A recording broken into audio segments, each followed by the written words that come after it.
কেবিনেটত আৰু আমি দুটামান কথা অনানুষ্ঠানিকভাৱে আলোচনা হয়। আপোনালোকে দেখিছে যে প্ৰতিদিনে আমি 20, 25, 30 জন মানুহক আমি অসমৰ পৰা পুছবেক কৰি আছো। কিন্তু এনেকুৱাও নহয় যে পুলিচে সকলোকে ধৰিব পাৰিছে। আজি এটা কেবিনেটত আমি আলোচনা কৰিছিলো যে আধাৰ অসমত বহু বছৰ হৈ গ'ল। প্ৰাপ্তবয়স্ক মানুহে এতিয়া আধাৰ লোৱাৰ প্ৰয়োজনীয়তা নাই, কাৰণ তেওঁলোকক ইতিমধ্যে আধাৰ দিয়া হৈ গৈছে।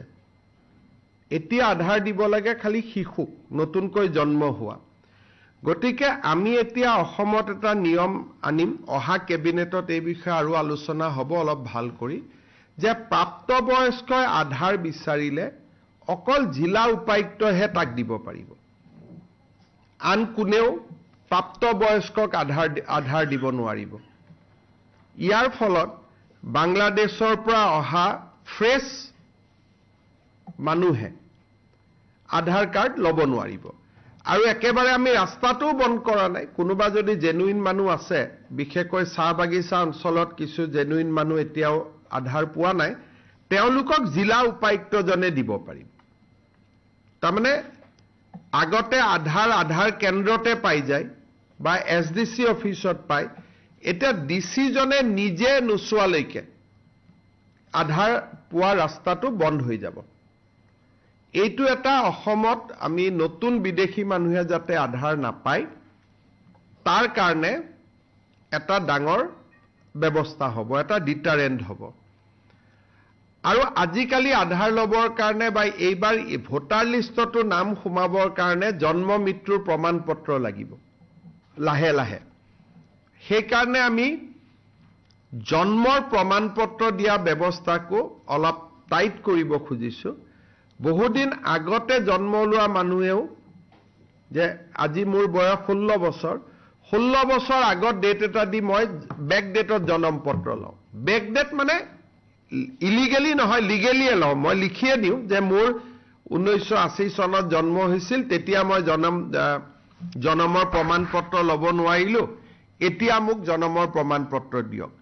তেনেকুৱা কেছবিলাকো ডিচিৰ ওচৰলৈকে যাব।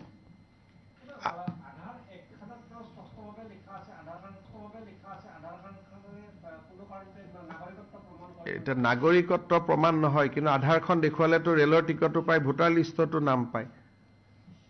এক্টৰ লিখা আৰু বাস্তৱৰ কথাটো বেলেগ। আধাৰখন দেখুৱালেতো আপুনি দিল্লী, মুম্বাই, কলিকতা সকলোতে গৈ আপুনি ভোটাৰ লিষ্টতো নাম সোমাব পাৰে।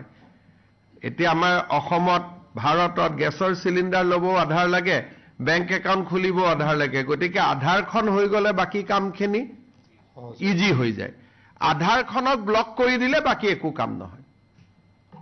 আধাৰখনটো দেশৰ নাগৰিক নহলেও পাব পাৰে, যদিহে বৈধভাৱে প্ৰৱেশ কৰে। যে মই পাছপোৰ্ট ভিছা দেখুৱালে 3 মাহতকৈ বেছি থাকিলে আধাৰখন মই ল'ব পাৰোঁ, কিন্তু অবৈধ প্ৰৱেশ কৰিলে নোৱাৰো। গতিকে আমাৰ সমস্যাটো বৈধ প্ৰৱেশক লৈ নহয়, আমাৰ সমস্যাটো হ'ল অবৈধ প্ৰৱেশক লৈ। গতিকে আমি যদি 18 বছৰৰ ওপৰৰ মানুহক যদি আধাৰ বন্ধ কৰি দিওঁ, তেতিয়াহ'লে আৰু অসমত কোনেও সোমাই ভোটাৰ তালিকাত নাম অমুক এইবিলাক কৰিব নোৱাৰে। যোৱাকালিও ৰাতি আমি 20 জন বাংলাদেশীক পুছবেক কৰিছো।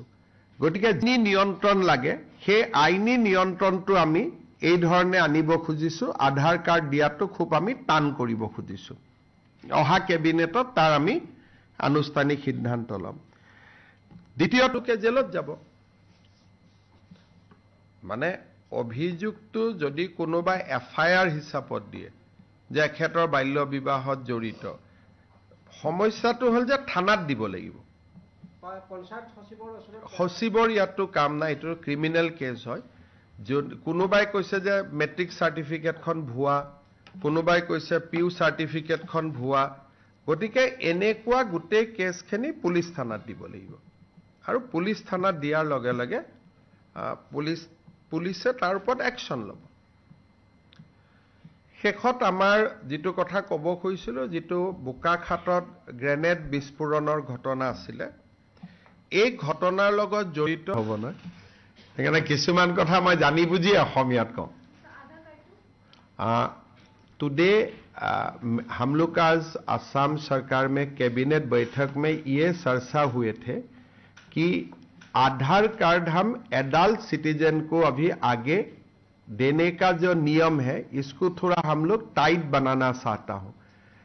बांग्लादेश से जो लोग आते हैं भारत और असम में नॉर्मली ये लोग एडल्ट होते हैं और अगर हमारा जितना आधार का कवरेज है ऑलरेडी हम लोग 100% अचीव कर चुका हो, तो इसीलिए अगर कोई नया एडल्ट व्यक्ति आधार मांगे तो हम इसको पूरा थॉरो इंक्वायरी करना चाहता हूं। जो अधिकार होगा उनको आधार देने का, ऐसा एक नियम परिवर्तन का बारे में आज हम लोग चर्चा किया हूं और मेरा लगता है कि ऐसा अगर नियम बन जाते हैं तो बांग्लादेश से आते हुए फॉरेनर्स को आधार कार्ड लेना मुश्किल हो जाएगा और बिना आधार कार्ड घूमेगा तो पकड़ने भी हमारे लिए काफी इजी हो जाएगा। ठीक है, थैंक यू।